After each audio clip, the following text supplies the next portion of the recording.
Le matin venu, ce fut la visite du docteur, et de ce fait, l'heure de vérité. Alors voilà, vous avez eu un choc violent à la face qui a provoqué de nombreuses fractures. Tout d'abord, votre maxillaire supérieur est brisé des deux côtés. Vous avez le menton cassé, fracture des deux orbites sous les yeux. Vous avez aussi 5 incisives de la mâchoire supérieure arrachées jusqu'aux racines. Mais surtout, ce qui risque de laisser des marques, vous avez eu le nez arraché. Les 2 narines ont été déchirées? Oh, c'est un peu plus compliqué que ça.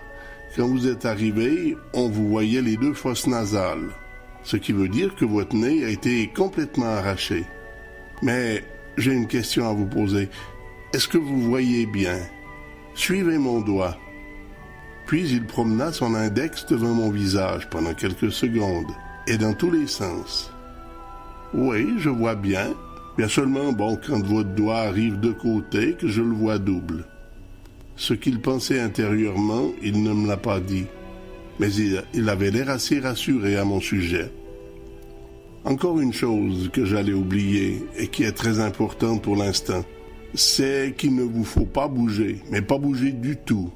Vous avez eu une forte commotion cérébrale, ce qui nécessite une immobilisation totale. Vous devez rester complètement à plat, sans même redresser ne serait-ce qu'un tout petit peu le haut de votre sommier. C'était effectivement tout ce qu'il y avait de plus clair. Les premiers jours, mon état de santé ne m'incitait guère à vouloir bouger, et ce ne fut pas trop difficile, mais par la suite...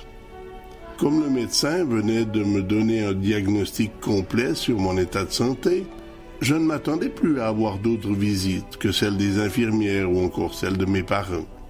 Pourtant, dans le cours de la matinée, un homme de la trentaine entra dans ma chambre. Vêtu comme un médecin, cet homme semblait me connaître, puisqu'il laissait paraître un léger sourire amical. Qui c'est ce gars-là? Je l'ai déjà vu quelque part, mais où? Salut, tu me replaces pas, hein? Je sais qu'on s'est déjà parlé, mais... non, je me rappelle pas où. L'hiver dernier, tu t'entraînais avec ton club cycliste au Physique Centre, là chez Claude Desnervaux. C'est là qu'on a parlé ensemble. Ah oui, je me rappelle maintenant. Et c'est moi qui t'ai endormi hier soir. Je suis l'anesthésiste ici à l'hôpital. Je ne sais pas si tu es au courant, mais tu as fait une entrée remarquée et impressionnante aux urgences. Ouf, non, je me souviens de rien.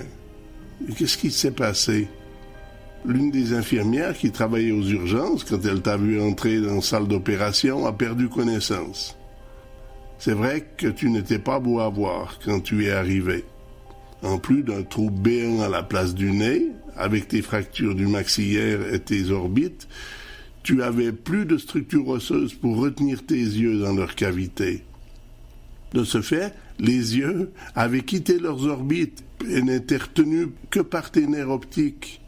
Un peu comme on voit dans les bandes dessinées, quand tu vois un individu qui voit quelque chose d'incroyable, il a les yeux qui lui sortent de la tête.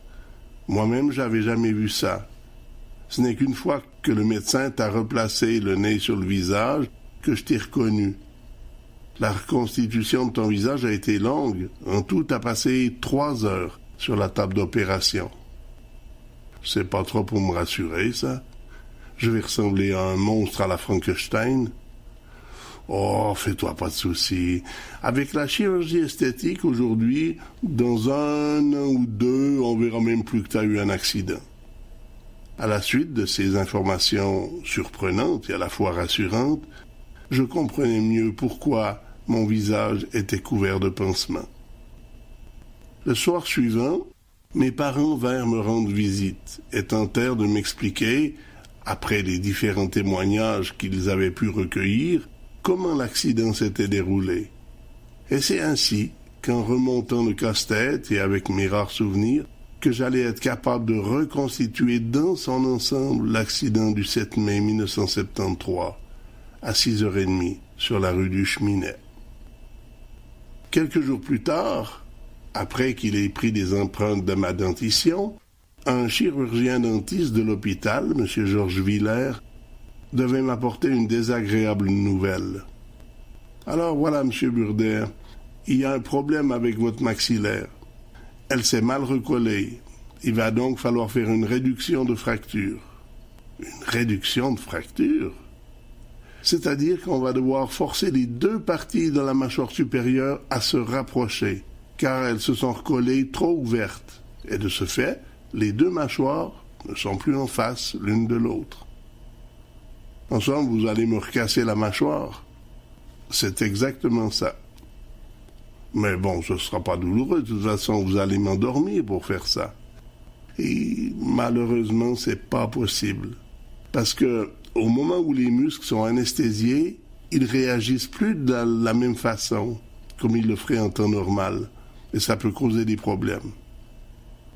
C'est ainsi qu'un jour plus tard, j'allais devoir subir une souffrance intense. Elle ne dura que quelques instants, mais son intensité allait dépasser tout ce que je pouvais imaginer. Allongé sur la table d'opération, couché sur le dos, je fixais le visage du dentiste, 20 centimètres à peine en dessous du mien.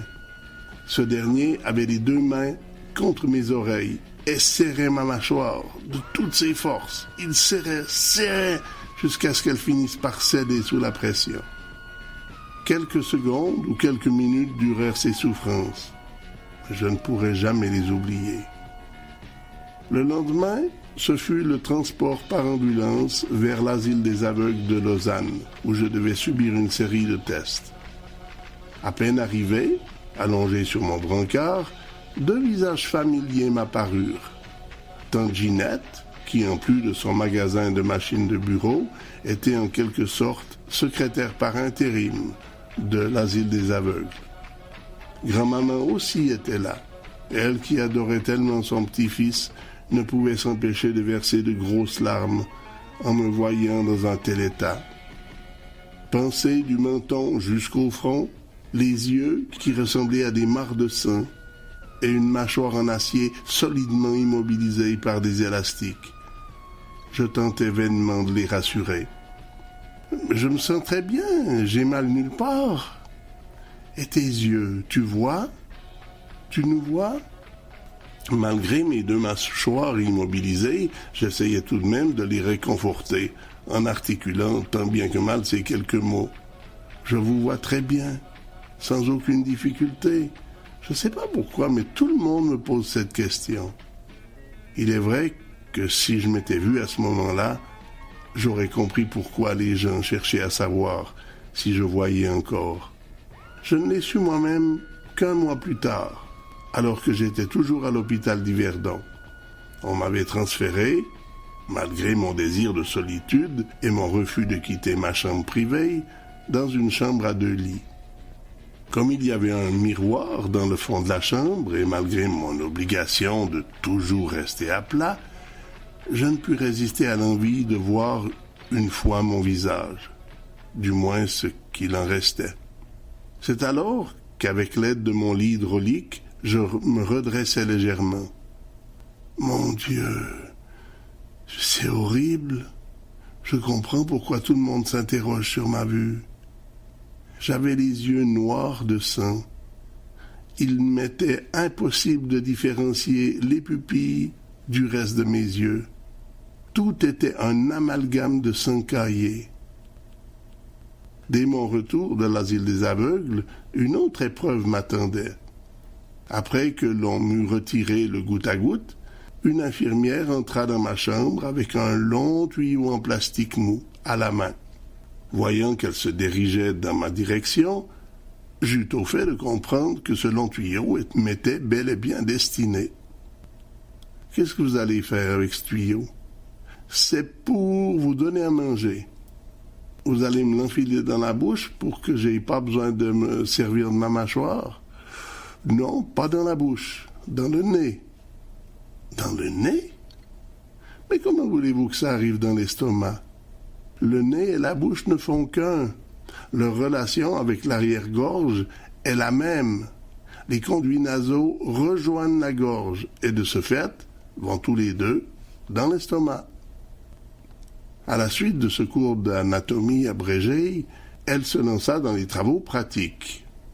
De son trajet, du haut des parois nasales jusqu'à ce qu'il arrive dans mon estomac, le passage de ce petit tuyau d'alimentation allait constamment et inconsciemment me donner des élans de vomissement.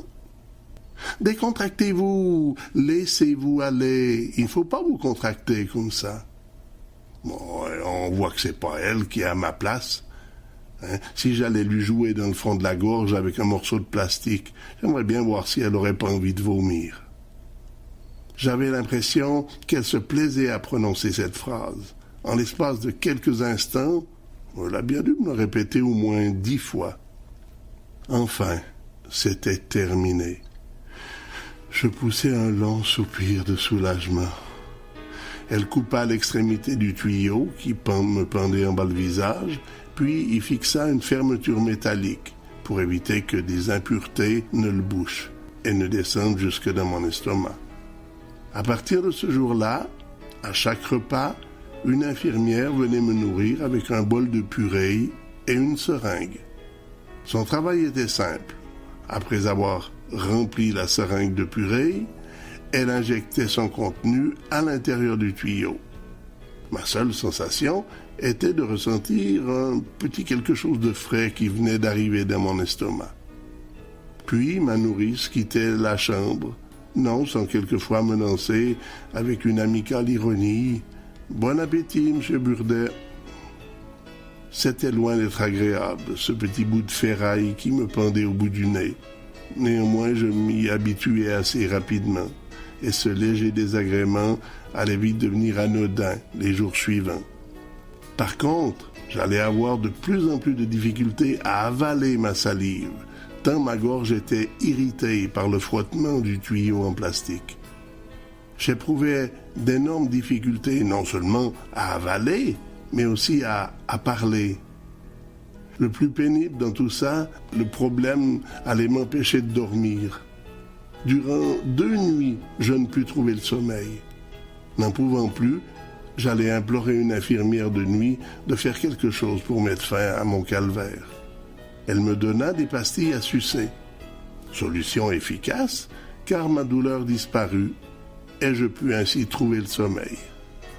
Cette jeune infirmière rouquine, de nationalité belge, me donnait régulièrement des nouvelles des résultats des Limerx.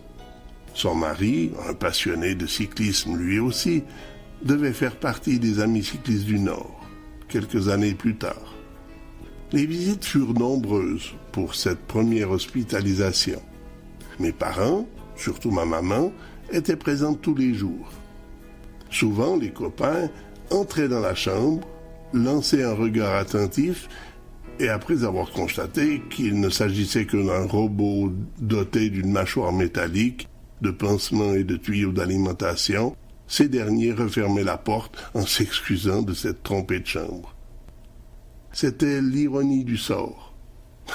Les copains, eux, laissaient croire que je sortais tout droit des flammes de l'enfer, alors que moi, dès mon réveil et après être sorti de la salle d'opération, je m'étais cru au paradis.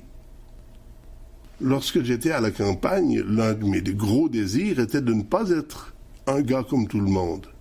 En cette occasion, je suis forcé de reconnaître qu'effectivement, je n'étais plus comme tout le monde. Toutefois, je voyais les choses différemment.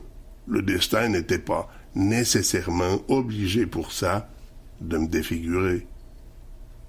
Ce n'est qu'au bout d'1 mois que le jour tant attendu arriva. L'infirmière, qui quelques semaines auparavant était venue introduire ce corps étranger dans mon nez, revint me trouver, cette fois-ci, pour faire l'opération inverse. Quelle joie! Quelle libération!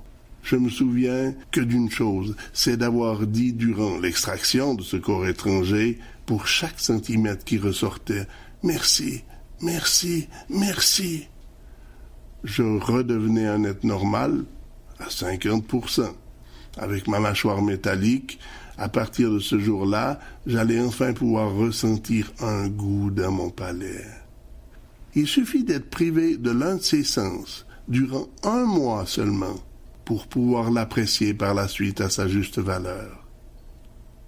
Chaque semaine, le dentiste venait supprimer une des élastiques qui immobilisaient mes deux mâchoires. De ce fait, mes deux maxillaires retrouvèrent progressivement leur mobilité. Ce n'est qu'au bout d'1 mois et demi que l'on m'autorisa à faire mes premiers pas, et 2 semaines plus tard, je rentrai à la maison. Le jour précédant mon départ, le médecin ne m'avait pas encore donné mon autorisation de sortir. De ce fait, il m'avait été impossible de prévenir mes parents de venir me chercher. À 16 heures, impatient de retrouver mon chez-moi, j'attendais le moment propice pour téléphoner à mes parents. Comme je patientais assis au bord de la route devant l'hôpital, j'aperçus Philippe Efflig, le frère de Marcel, qui passait sur la route en vélomoteur. Me voyant, il s'arrêta. Je lui demandai alors, pour me rendre service, de pouvoir déposer mon sac rempli d'affaires personnelles sur son porte-bagages.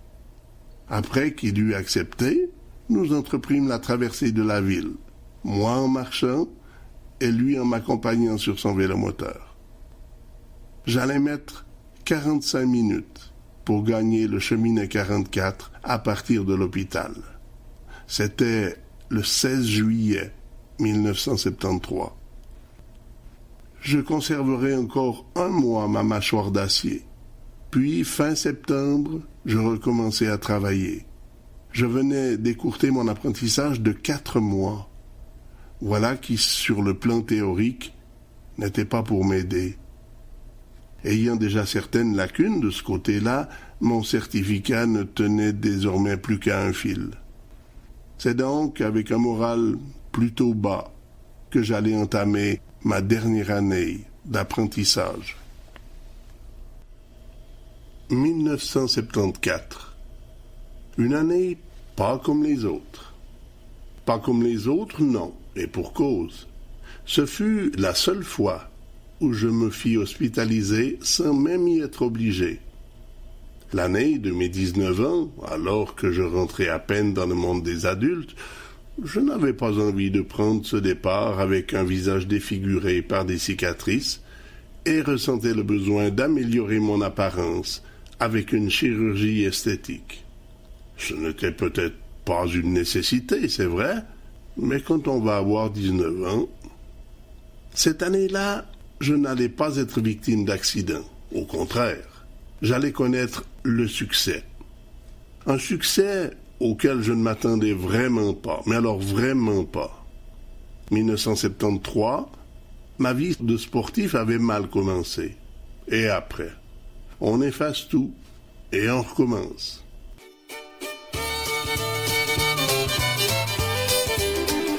Hey, lâche pas la patate, mon nez, lâche pas la patate. Une chose que claire, je fais mon affaire et je lâche pas la patate. Va au bal tous les samedis pour escouer mes vieilles pattes. Danse avec tous les belles filles et je lâche pas la patate. Je fais tous les clubs, je veux faire de la faillite et la ville plate. Oublie mon pas, des fois ça chauffe, mais je lâche pas la patate. Hey, lâche pas la patate, mon aigle, lâche pas la patate. Une chose qui est claire, je fais mon affaire et je lâche pas la patate.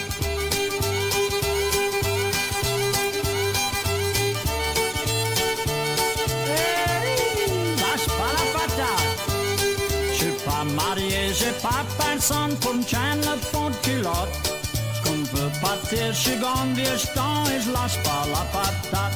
Je vais monter seul la moitié du temps, mais quand l'idée me frappe, j'appelle Marie la châtie de paix, mais je lâche pas la patate. Hey, lâche pas la patate, mon aigle, lâche pas la patate. Une chose qui est claire, je fais mon affaire, mais je lâche pas la patate.